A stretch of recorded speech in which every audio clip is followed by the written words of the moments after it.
Welcome, everyone. I'm Mariquita Solis, the live stream host of all-creatures.org. All-creatures.org was founded in 1998 and is a leading resource for faith-based animal rights veganism. We are led by our executive director, Tams Nicholson, and we provide free resources for people seeking to live compassionately towards all creatures. Our extensive library includes vegan sermons and commentaries, animal rights strategies, action alerts, events, and works by various vegan authors. We also sponsor websites for animal rights organizations. Our mission is to unite compassionate individuals worldwide who honor the dignity of all creatures. So today we're very honored to welcome Mark Westcombe, the founder and director of Animal Think Tank. Their aim is to build mass organization for animal freedom within the UK.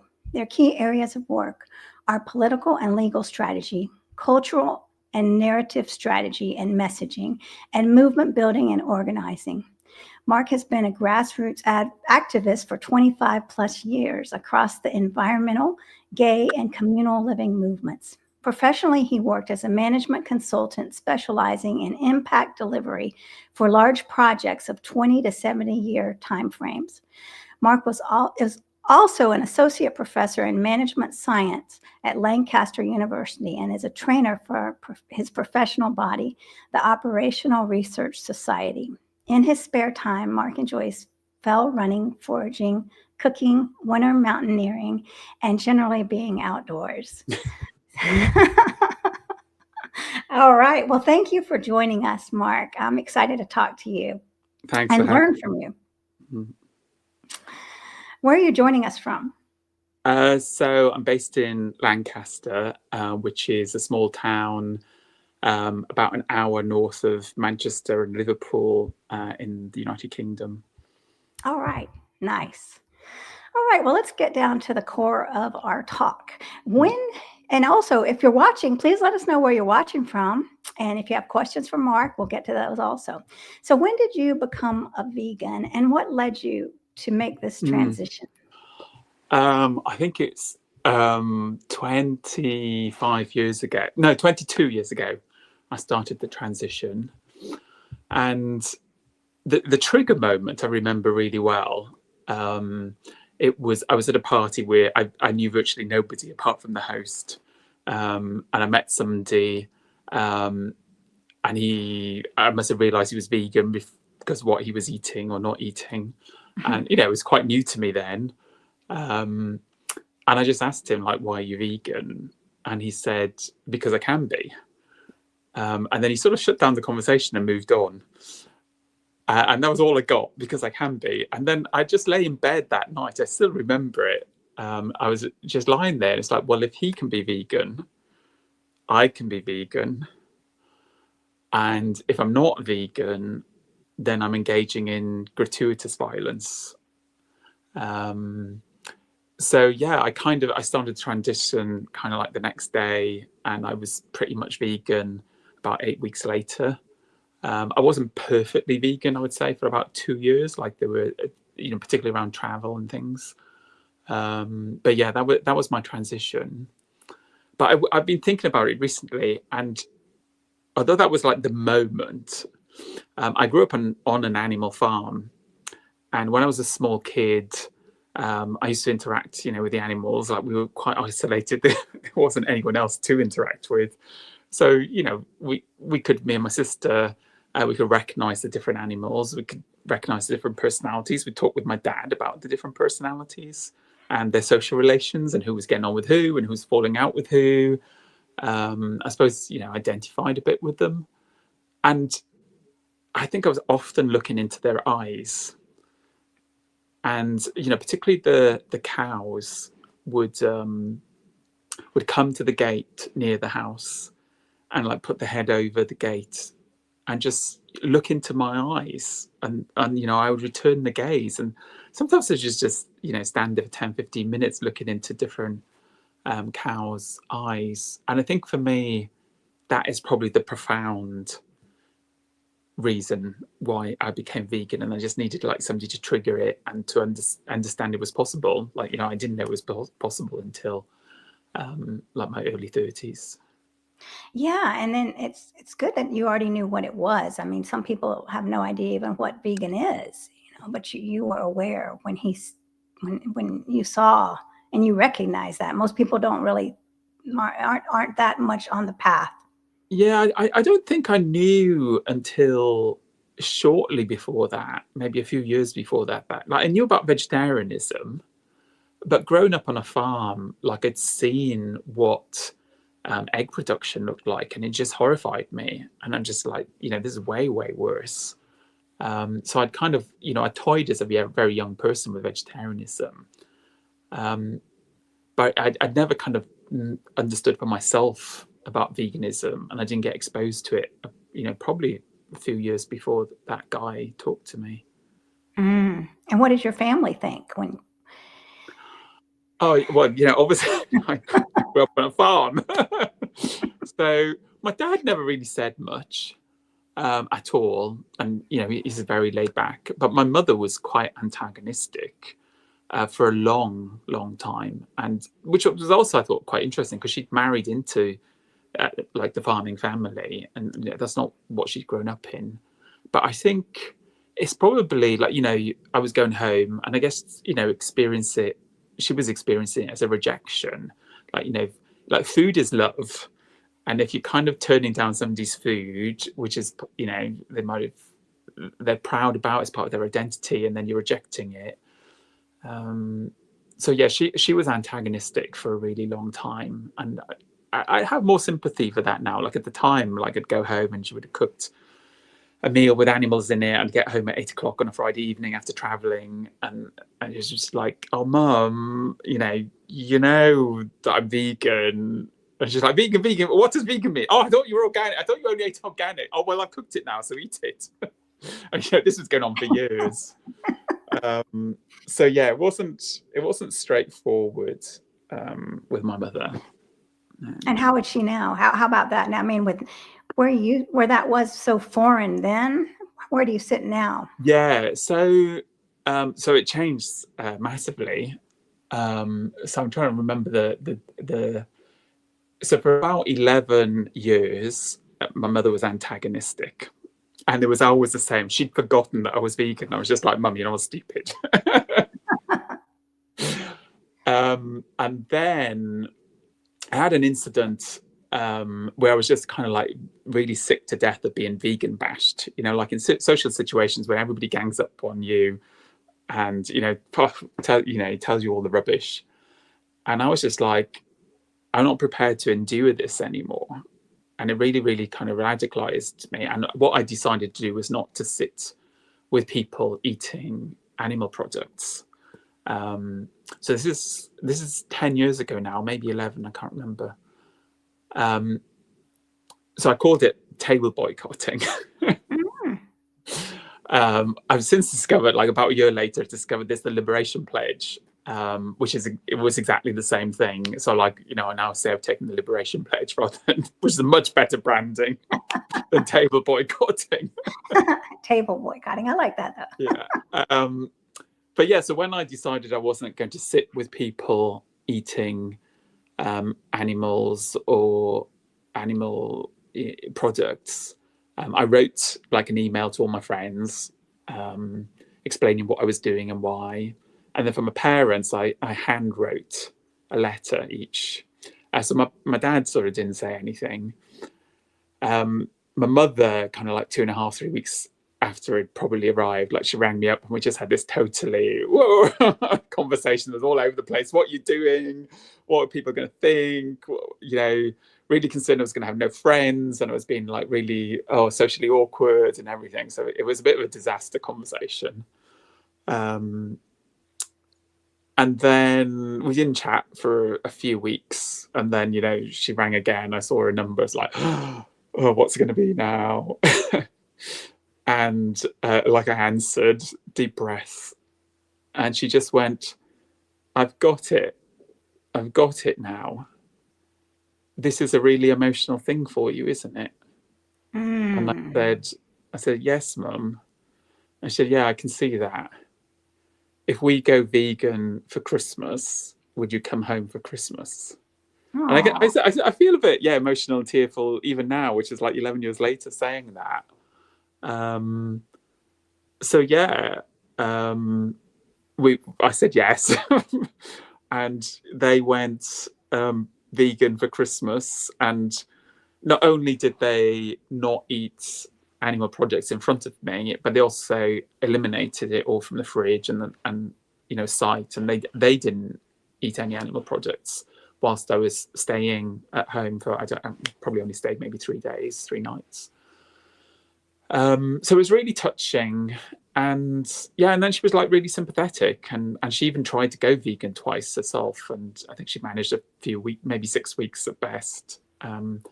But she was she became very, very clear that veganism was the future. She said, like, we can't keep doing this. I mean, her first response to the COVID pandemic was like, she was immediately talking about zoonotic disease. There'll be another one. It'll be worse unless we stop all this factory farming.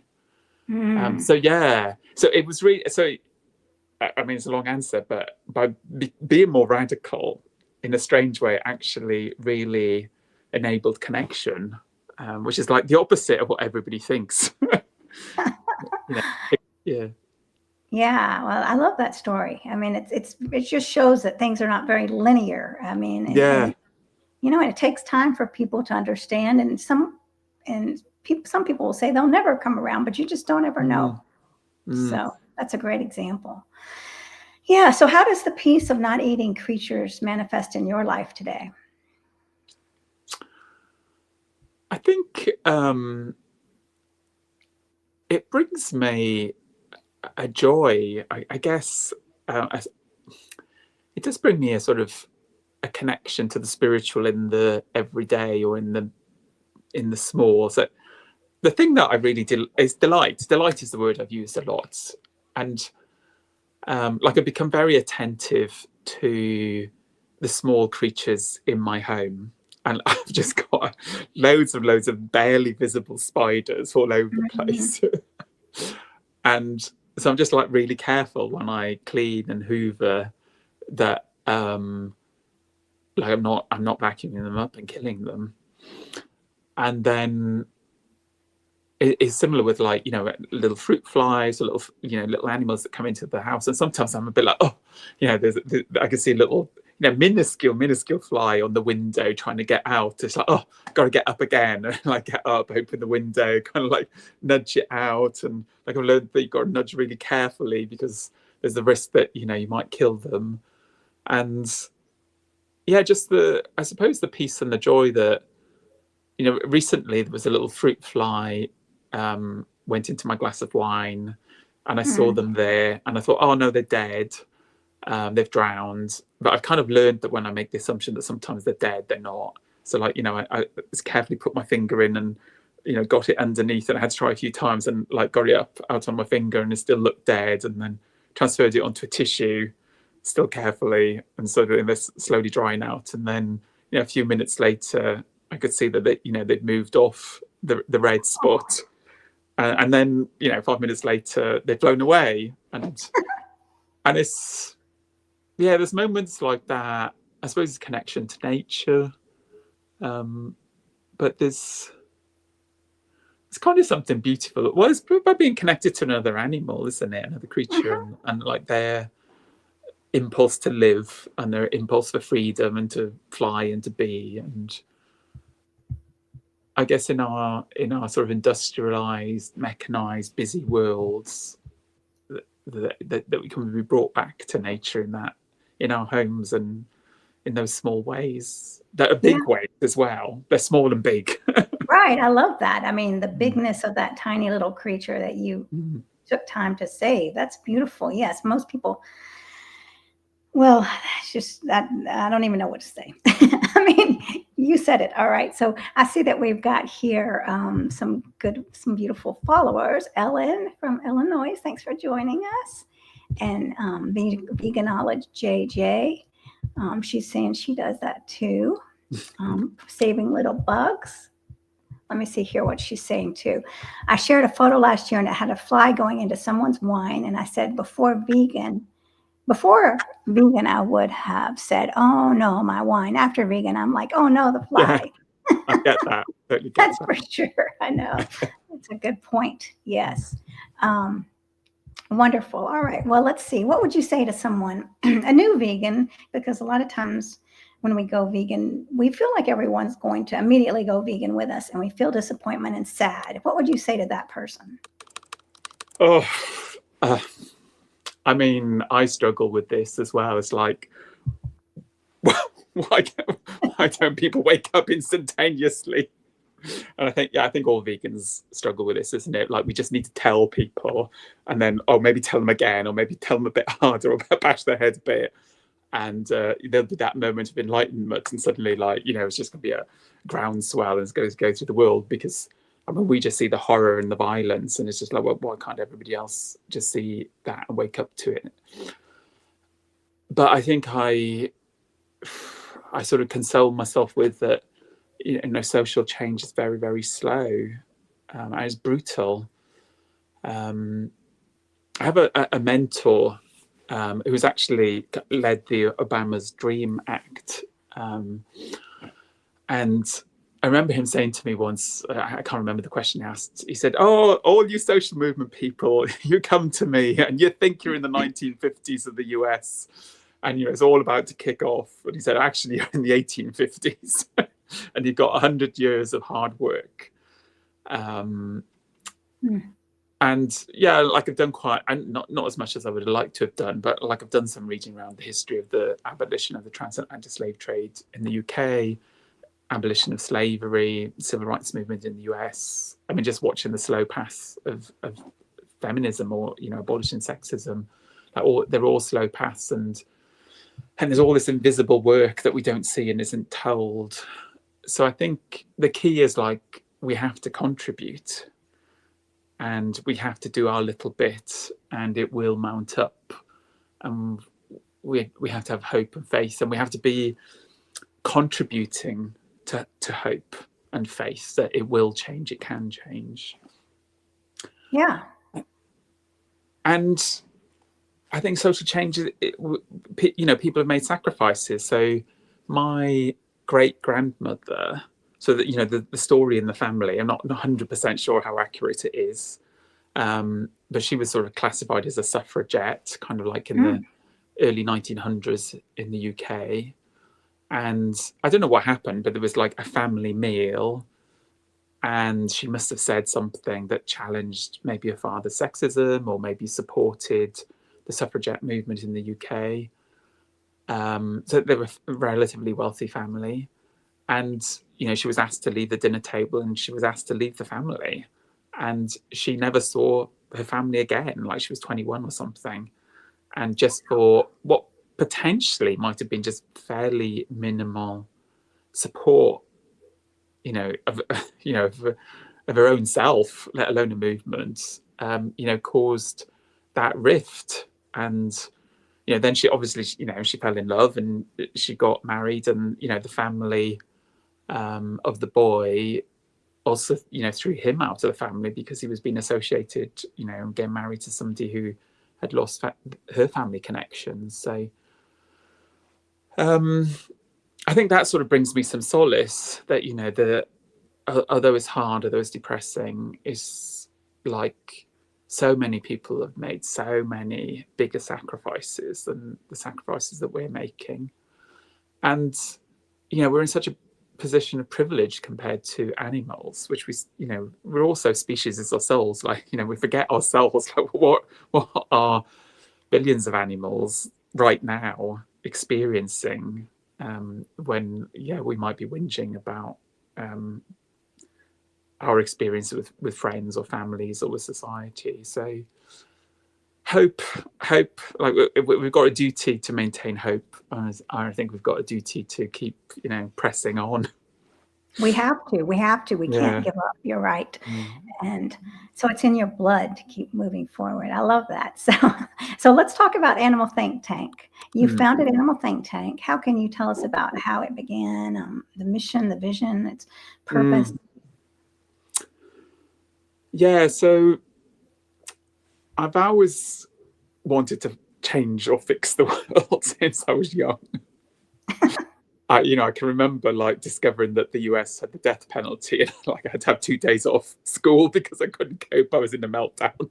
Oh, um, so I've always been engaged in some form of justice work. And the way I've done that is most of my life I've worked part-time, 2.5, 3 days a week, and then I've been involved in different organizations, and I've just been a small cog in the machine, and done the bit that I could, very often just in my local community. Like I started helping run a summer school for kids off school, and I was I've been spending a lot of time in the kind of social housing and intentional communities movement for about 10 years, and the green environmental movement. And I'd been vegan at that point for maybe 13 years, I think, or something. And a friend, and I'd just been one of those everyday vegans. It's like, this is a personal choice. This is my personal choice. So you could say I was totally unpoliticized. And then a friend who was a bit more political than me, he was a neighbour actually, he kept pressing that I should read this book, and he kept banging on about the politics of animal rights, and having a bit of a rant with me. And so eventually I did read this book that he was pressing on me, which was the history of abolishing the transatlantic slave trade in the UK. So it's called Bury the Chains. And I was just reading that, and I was just on kind of like chapter 3 or chapter 4, and I just still remember like lying on my sofa, and I just kind of woke up to like, oh my God, like this is what we should be doing for animals. This is not a personal choice. Like, this is a political thing, and I should be involved in stopping other people doing this. And like there was just a moment of clarity. It's just like, well, how do things change? And they change, like everything we celebrate about change is people on the streets, mass protest. Whether it's Gandhi or the US civil rights movement, suffragettes, everything is just like the masses. And I was just like, oh, we need a mass movement for animal rights to abolish in some shape or form, like whether that's abolish killing or whether it abolishes farming or owning. And ultimately for me, it'd be like transforming society so we're not oppressing animals or dominating animals in any way. We've got like a true reverence for animals, but at least let's start with the law that to get rid of the huge violence that we have. So it was kind of like a moment of vision, and I was just like lying there on the sofa, just watching it all pan out kind of in my head, like just think about all these other social movements. And I just sort of said to myself, and I still remember it, it's like, oh, my destiny is not my own anymore. And it was kind of like realizing, like I realized that I should be dedicating my life to this horror, and if I don't, I'm not going to be at peace with myself. So that was kind of like when 3 days later, I decided I was going to leave my job. Wow. And like, I was basically like, I sold my house. I bought a house in a poorer area of town, a smaller house. So it was under half the value of my previous house. So like, it really drastically reduced my outgoings. I was just like, I'm going to like cut as many costs in my life as possible so I can work as little as possible. So like, I was kind of thinking maybe I could work like a day and a half a week or something. And then like dedicate myself to animals the rest of the time. That's very admirable. Most people won't do that. So, wow. Yeah, I think we have to show the way because it's exciting, and it's I think most of us are actually trapped in not realizing it's possible, rather than not taking the journey. And it took me like 1.5 years, I think, to reconfigure my life, like sell my house, find a nice house that was cheap, work out how I was going to have an income. And for 1 year I lived off my savings,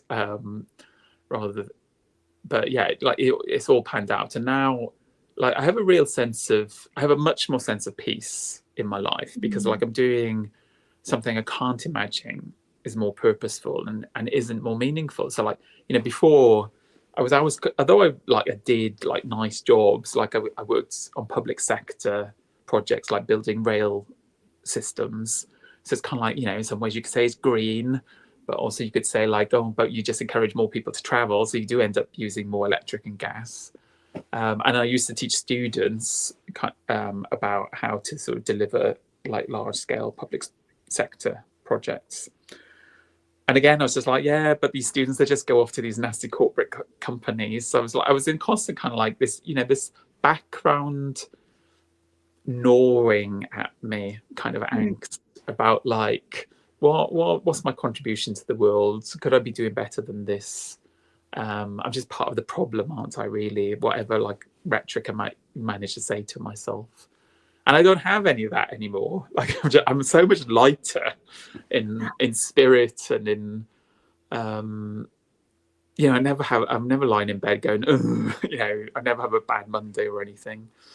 So it's a great path for people to follow.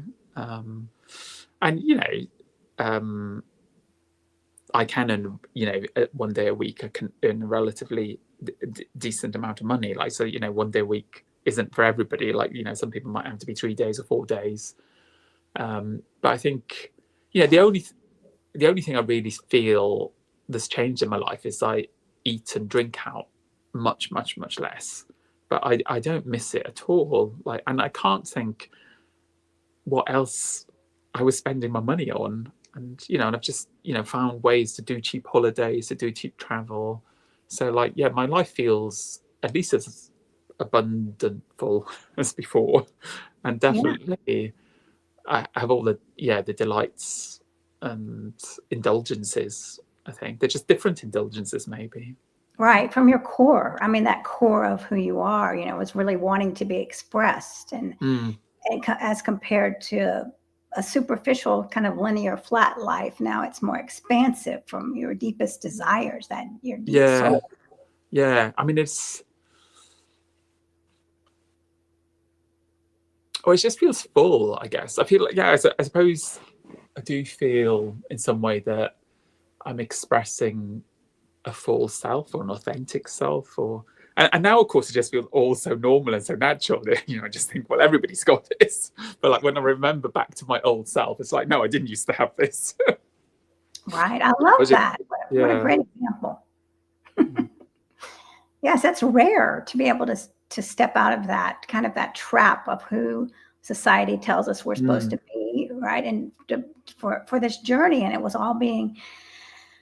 being processed, right, through until you were like, I've got to make the shift, right? And then you did it. So then that's very impressive. Most people don't do that in their lives. They settle for flat lives, and which is very sad. So I mean, they push I think I was fighting against the flat life, and it took like a moment of insight to see, oh, the radical life is not necessarily so radical. It is just a step.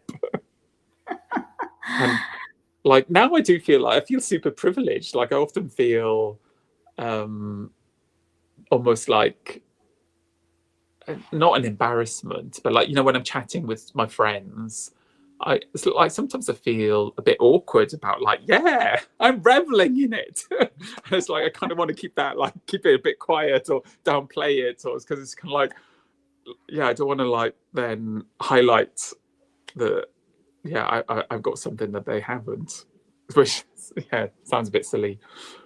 No, I know what you mean. Sometimes I feel a little out of place, like, I don't know, maybe on a different level. And that's not like I'm better or anything. I just feel like sometimes it's hard to relate to other people, because I'm like, I don't care about the I don't know about the spa or any of that, right? I don't care about getting my nails done. I care like, oh my gosh, the planet is suffering. The planet is suffering, right? So I'm just like, really, I don't know. Sometimes it's hard for me, but you know, I don't know. It's just once kind of you wake up, and then not just wake up, but you really take action, and you're right in the middle of it, and you're living you're really living your purpose. That's the difference, I think. Mm. And sometimes it's hard to get out of a I, superficial type job, I mean, yeah, and I think like so many people, like life is gnawing away at them, and they are awake, and but it like nobody is like guiding us to oh, here's a different way of living, and it's scary to be different, and we don't have models for it. So like I was lucky, I did have some people around me who had sort of stepped out to the mainstream, so I kind of had a sense of what it could look like and what it would entail, and so I knew that everything wasn't going to fall apart. right. Yeah. Yeah, well, everyone has their own journey, and I do like to paint my nails sometimes. So nothing against anyone who wants to get their nails done or go to the spa. I get so focused sometimes on other things. I mean, I Mm. don't know. It's just life is a journey, whatever you need to do, right? So Yeah. let's talk about the legal strategy that you've been working on. Can you tell us a little bit about that? Yeah. So we're gonna have to engage my brain a bit. Is it because it's like, was it 6:30 at night here in the UK? Yeah. So like, it's been a long, slow journey for us to understand like what we're interested in is liberating animals and ending the domination of animals by humans. And there's been like, well, what does that look like? What does that mean? Like, how do you bring that about? Like, what's the piece of legislation? So we've always been like, there are two components. There's legislation, and then there's shifting behaviors and attitudes, and it's like we can see that women, black people might have equality in law, but then how they get treated in the everyday can be very different with bias and prejudice. So I was being aware that like we've got to change the law, but then we've also got to change culture. And then it's like, well, what law? What would a law look like?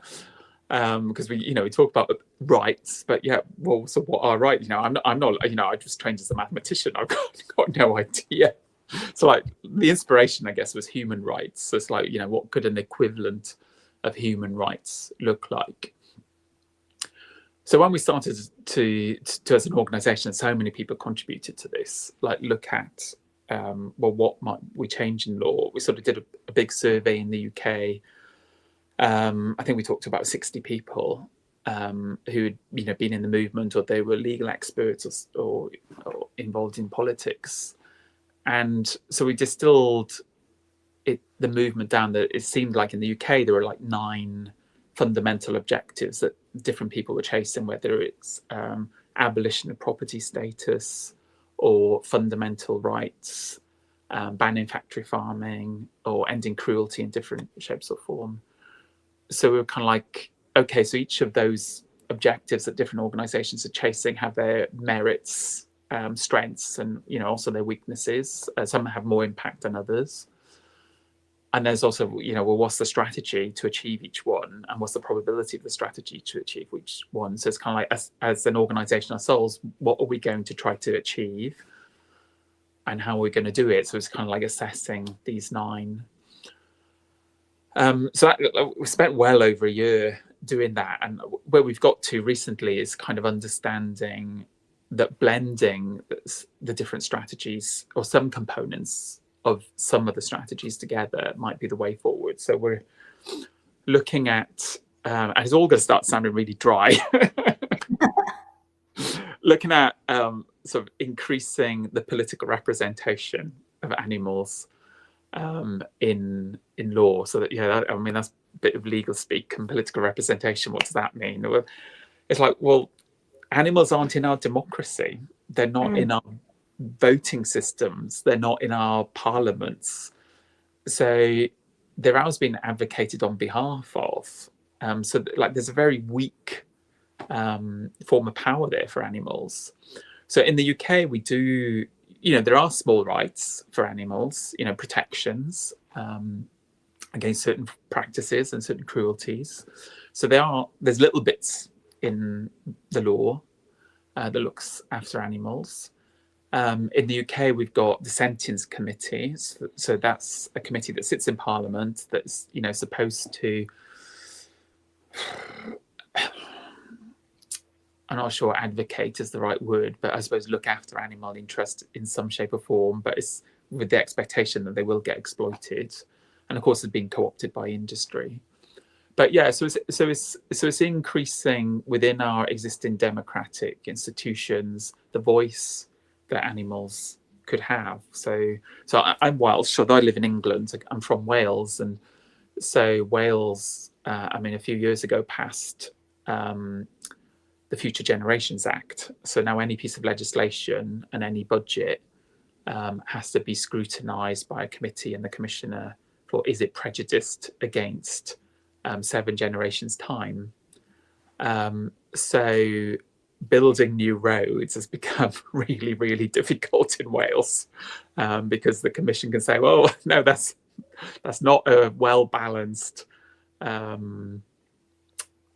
decision to build that road because it's going to increase traffic way too much, and future generations are going to suffer too much. So you might be able to build a road or a bit of a road that doesn't have a huge impact on the environment. So that's a model. And in Wales we also have the Children's Act, which again represents children in legislation. So they don't have a voice. They're not in Parliament, but they have a commissioner, and workshops are run with children, and every budget has to be scrutinised against is it prejudiced against children. So we can work towards something like that for animals, and then as we increase the power in our democratic institutions, then we can start increasing the small rights that animals have, and then they can start stacking together, and then you can say the cluster, and then it's like, oh, you can like maybe take a bunch of rights and say, okay, let's build a significant right, and slowly over time build the rights of animals. So something that that a few countries have done, but Poland is one that I'm aware of. Like, it's abolished the property status of animals. So now animals are still getting treated in exactly the same way, but at one level of the law, animals are not property; they can't be owned. There are other elements of the law that kind of allow humans to use and abuse them as they want. But Poland having that in law could mean in 10, 20, 30 years' time, they're able to leverage it as society changes and the opinions change. And maybe a court case goes through the Supreme Court. It's just like, yeah, okay, if animals aren't property, then sorry, you can't do that to them. So yeah, I don't know whether there was a load of dry legal speak, but I think the way rights have been won in the past have been slow, chipping away, sometimes coming in from strange angles. But that's our interest as Animal Think Tank, is like, how do we make the fundamental change, whether it's in 30 or 60 years' time? That's kind of like the gap we're trying to fill, or the contribution that we want to make. Yeah, I don't know whether that made sense or whether it was just boring. No, it made sense, and I like the way that they're looking into the future, and that there are elements set up for sentient beings and for children, and some clear, tangible steps there. So, I mean, that does give me hope, definitely. So, as your organization developed through the years, what's been your most meaningful or proudest moment that you've had, Mark? Oh gosh.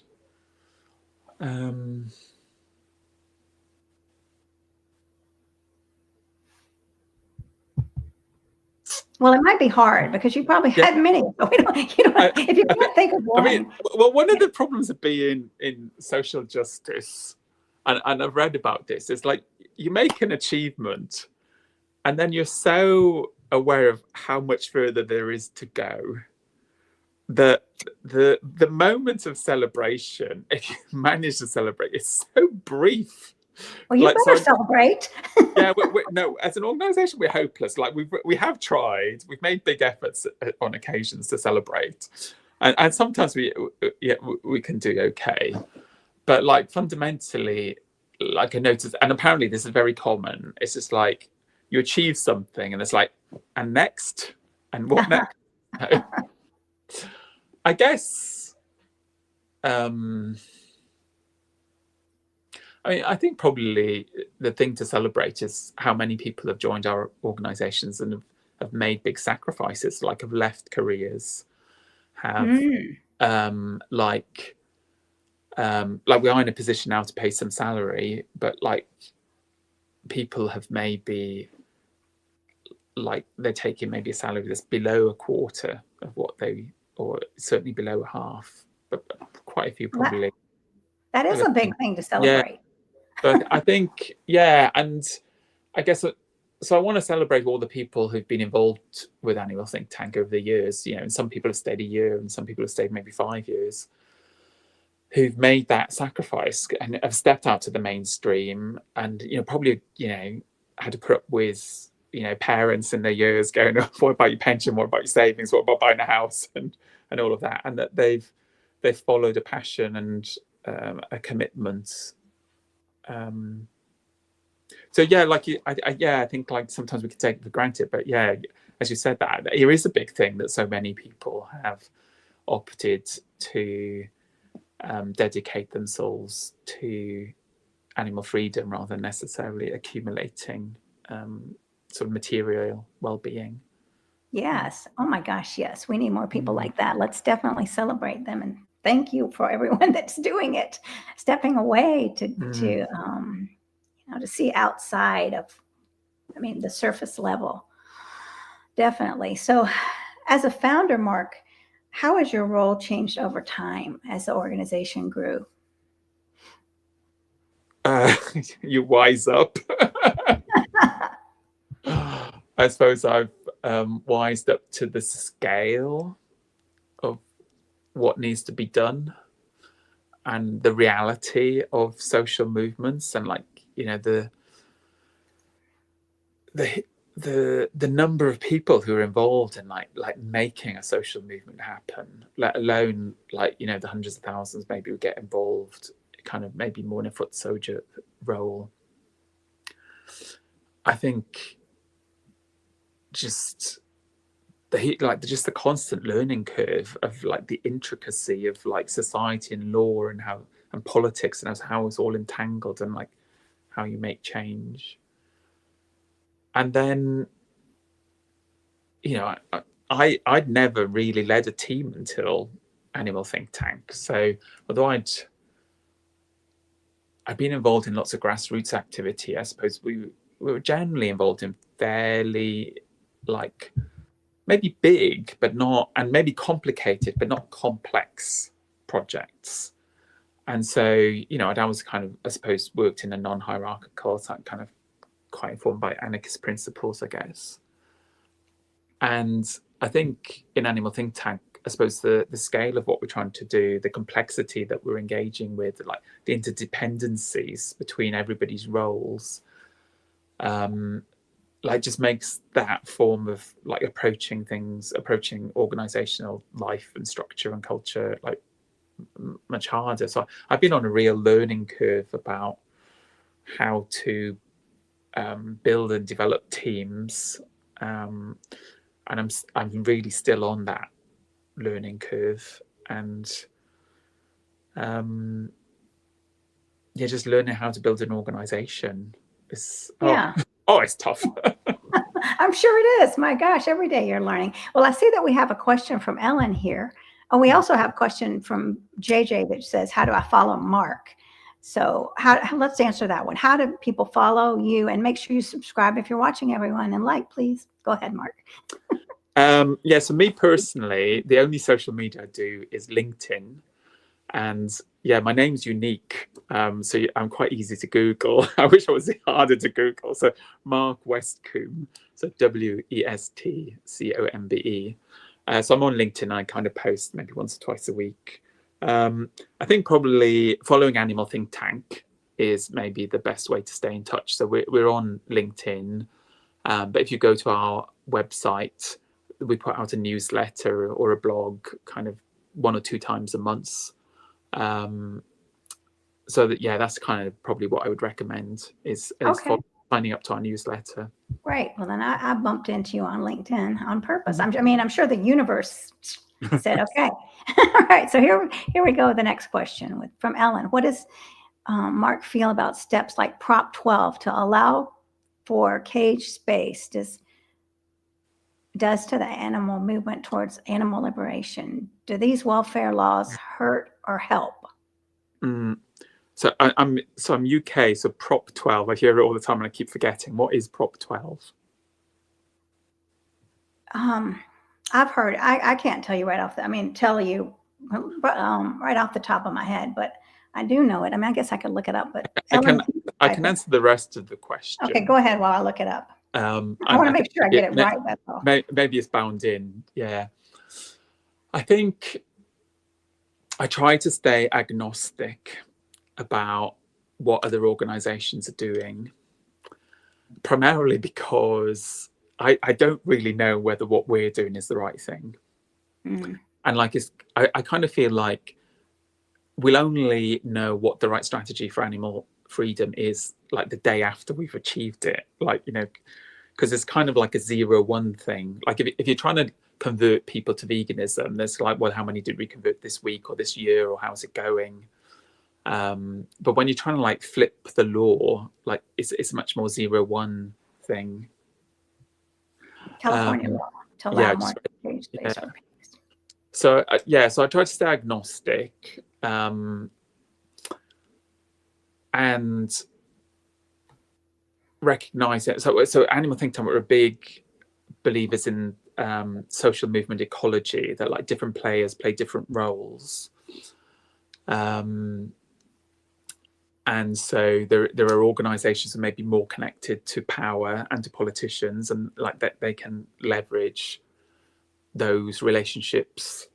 And then there may be more organizations like ours that kind of make a fuss about things and kind of like shift public opinion.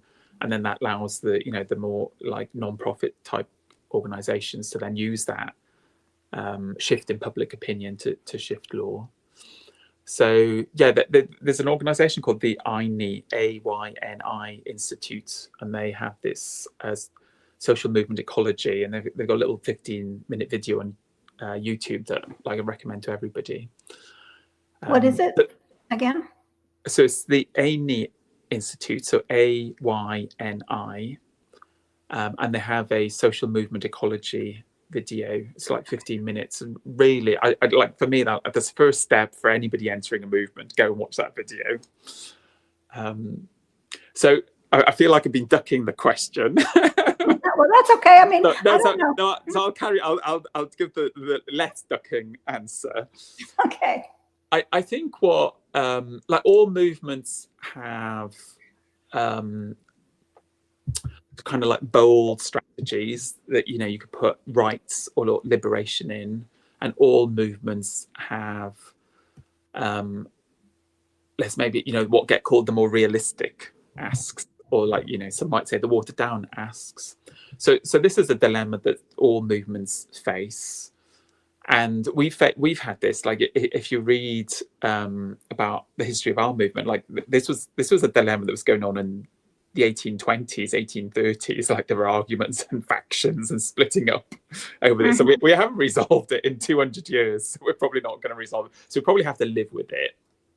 So I really recommend Corey Lee Wren's book, Piecemeal Protest, and it really engages with like why does this dilemma exist.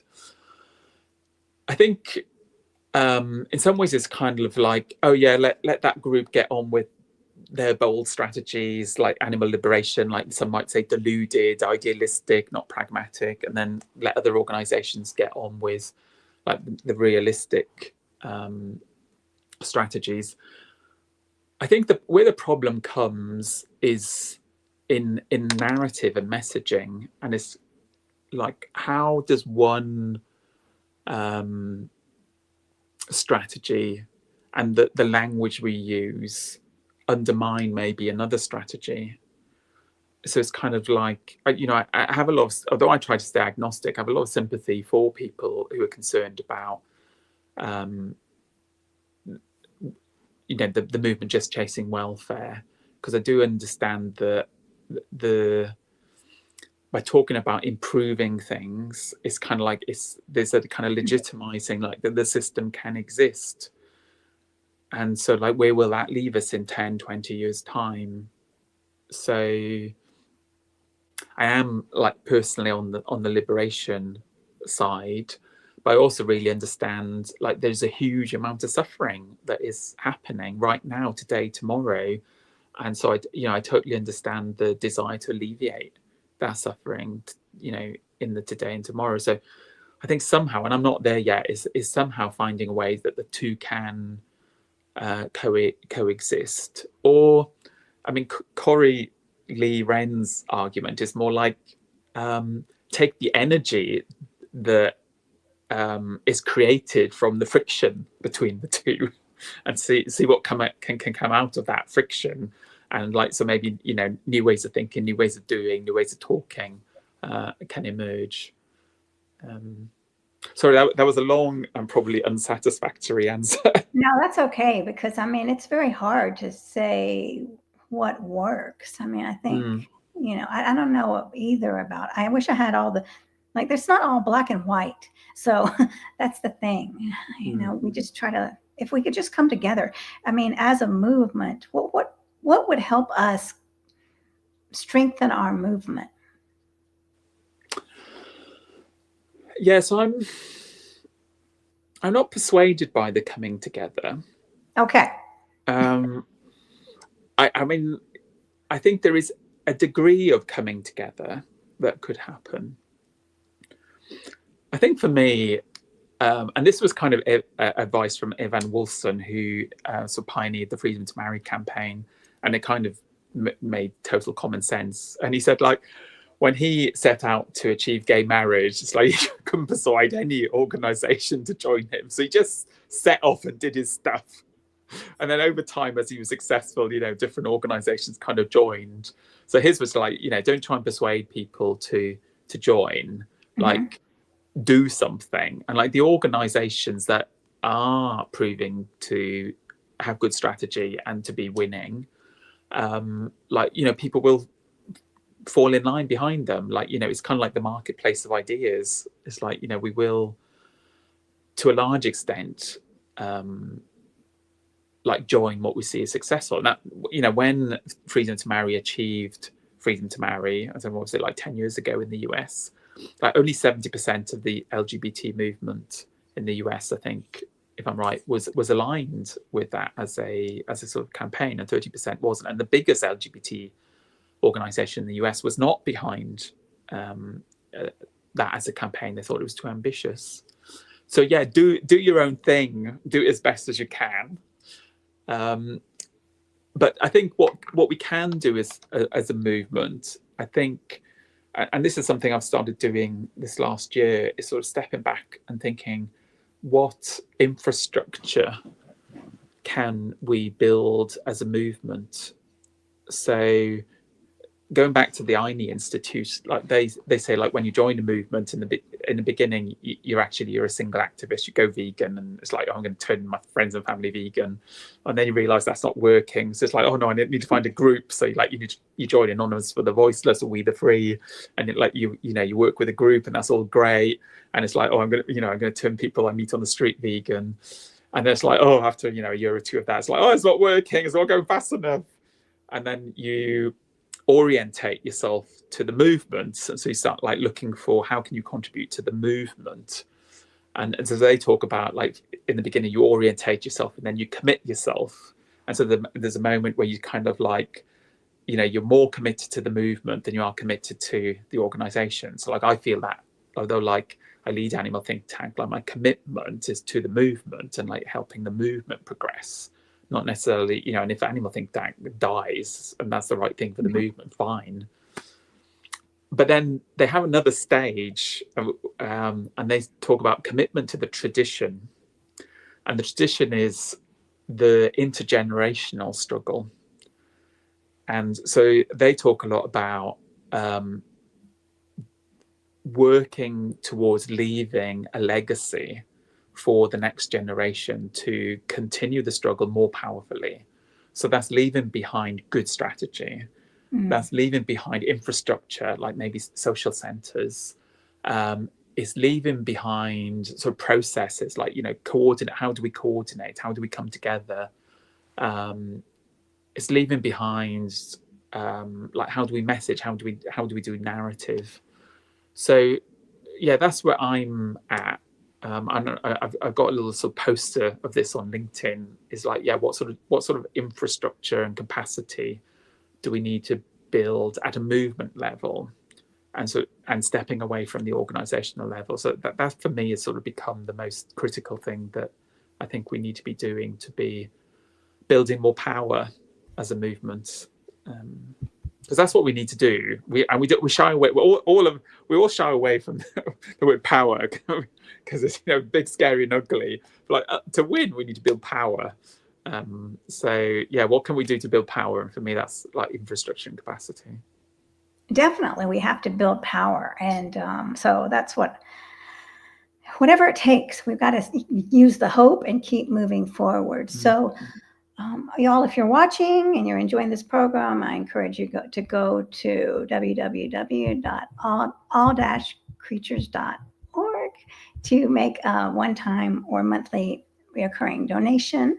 So I see we're coming to the end of our show, Mark. Make sure, again, tell us where we can find you. And also, I want to give you a chance to say tell us your last thoughts, your final thoughts.